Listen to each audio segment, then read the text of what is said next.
श्री स्वामी समर्थ. स्वामी कृपेने तुमचा आजचा दिवस आनंदात जाऊ. 18 मार्चला शुक्र निर्माण करणार केंद्रदृष्टी राजयोग. या 4 राशींना मिळेल बक्कळ पैसा. ज्योतिषशास्त्रात या योगाचा सकारात्मक प्रभाव पडतो.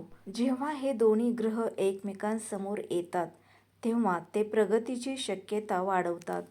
या काळात अनेकांना पैसा, नातेसंबंध आणि करिअरच्या क्षेत्रात चांगले संकेत मिळतात. गुरु आणि शुक्र सर्वात शुभ ग्रहांमध्ये गणला जातो. गुरु ज्ञान, भाग्य आणि धर्माचे प्रतिनिधित्व करते, तेव्हा धन्यवाद, सुख सुविधा, प्रेम, कला आणि भौतिक सुखांचे कारण मानले जाते.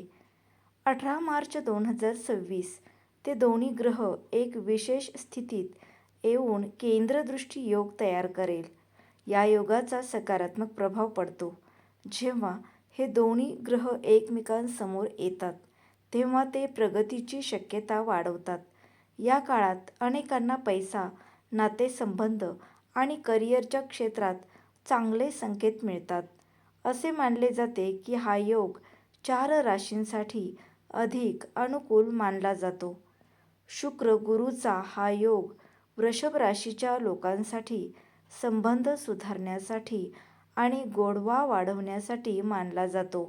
कुटुंबासह सुरू असलेल्या छोट्या मोठ्या समस्या हळूहळू कमी होऊ शकतात. जीवनसाथी हा जोडीदाराबरोबर चांगल्या सुसंवादाचे सूचक आहे. कामाच्या क्षेत्रातही सहकार्याचे वातावरण निर्माण होऊ शकते. आर्थिक बाबतीत धैर्याने केलेल्या प्रयत्नांना हळूहळू फायदा होण्याची शक्यता आहे. भविष्यासाठी बचत आणि गुंतवणुकीशी संबंधित निर्णय घेणे फायदेशीर ठरू शकते. पहिली रास आहे तूळ. शुक्र हा तूळ राशीचा स्वामीग्रह आहे, म्हणून हे ग्रह तुमच्यासाठी विशेषतः महत्त्वाचे मानले जाते. तुमच्या वैवाहिक जीवनात सहकार्य आणि परस्पर समजूतदारपणा वाढवण्याची शक्यता आहे. सध्या नातेसंबंधात असलेल्यांसाठी भावनिक जवळीक वाढवण्याचे संकेत आहेत.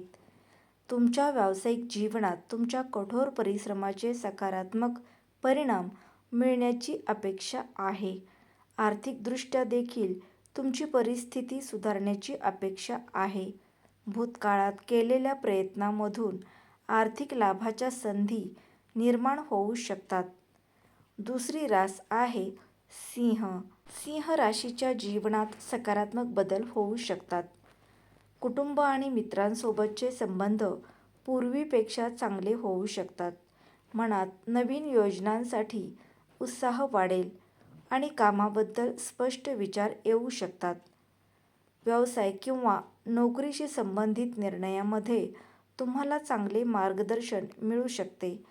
आर्थिक परिस्थिती हळूहळू सुधारण्याची शक्यता आहे. तुम्हाला प्रलंबित पैशांशी संबंधित बातम्या मिळू शकतात. यानंतरची रास आहे मीन. हा योग मीन राशीसाठी मानसिक शांती आणि सकारात्मक विचार आणू शकतो. कुटुंबातील सदस्यांशी संबंध गोड होऊ शकतात. जोडीदारासोबत सहकार्य आणि समजूतदारपणा पूर्वीपेक्षा चांगला असू शकतो.